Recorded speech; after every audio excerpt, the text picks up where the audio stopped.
There is something remarkable about Jonathan that we should never overlook. Jonathan was the son of King Saul. He was a prince. And naturally, you would expect that one day the throne of Israel would belong to him. But then something happened that could have completely changed Jonathan's heart. God chose David.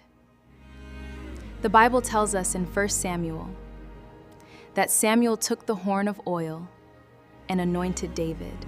And from that day, the Spirit of the Lord came powerfully upon him. Now imagine being Jonathan. You are the king's son. You are a prince. You have every reason to believe that the throne will eventually be yours. And suddenly, you discover that God has chosen someone else. David. A young shepherd. A man who wasn't even from the royal family. Someone who, by human standards, should never have been your replacement. Jonathan could have become jealous. He could have hated David. He could have seen David as his greatest rival. But Jonathan responded differently. 1 Samuel 18:1 says, Jonathan was one with David in spirit. The very person who could have been Jonathan's greatest rival, became someone Jonathan loved. And Jonathan didn't stop there. 1 Samuel 18:4 says, Jonathan took off the robe he was wearing and gave it to David, along with his tunic, and even his sword, his bow, and his belt. Jonathan was literally giving David symbols of his own position. He was not fighting for a throne that God had not given him. He was honoring the person God had chosen. And this is where Jonathan's humility becomes a lesson for us. Sometimes God will bless someone around you with the very thing you have been praying for. Someone else may receive the opportunity you wanted. Someone else may be celebrated. Someone else may be chosen. Someone else may rise before you. And the question is not whether you will see their blessing. The question is, what will happen inside your heart when you see it?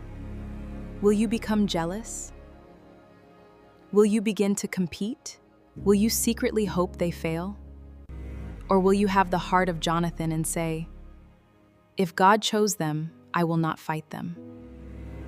Jonathan understood something many people struggle to understand. Someone else's elevation does not mean God has forgotten you. David becoming king did not make Jonathan less valuable. Jonathan's worth was never determined by sitting on a throne. His humility allowed him to recognize God's will, even when God's will did not benefit his own ambition. And Jonathan continued to protect David. When Saul wanted to kill David, Jonathan defended him. In 1 Samuel 19, verse 4, Jonathan spoke well of David to his father and reminded Saul that David had done nothing wrong. Jonathan was willing to stand for David, even when it could have been easier to remain silent. That is true humility. Humility is not thinking you are worthless. Humility is being secure enough in God that you don't have to destroy someone else to feel important. Jonathan knew that God was sovereign. And if God had chosen David, Jonathan trusted God enough to accept it. And maybe that's where this story speaks directly to us. What happens when God blesses someone around you? With something you've been praying for? Can you still celebrate them? Can you still love them? Can you still support them? Can you still genuinely say, I'm happy for you?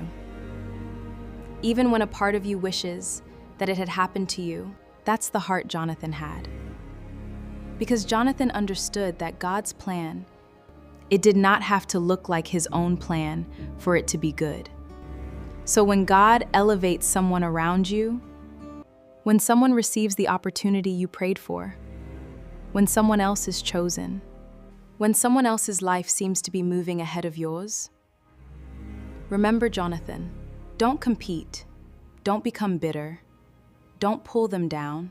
Trust God. Because what God has ordained for another person cannot cancel what He has ordained for you. James 4:10 says, "Humble yourselves before the Lord, and He will lift you up." Jonathan's story reminds us that sometimes the greatest evidence of spiritual maturity isn't how we behave when God blesses us. It's how we respond when God blesses someone else. So when you see someone else rising, don't let jealousy tell you that you're being left behind. When you see someone else being chosen, don't assume that you've been rejected. And when God gives someone else what you wanted, trust Him. Because the same God who anointed David was still the God who loved Jonathan. And if God can be trusted with David's destiny, He can be trusted with yours too.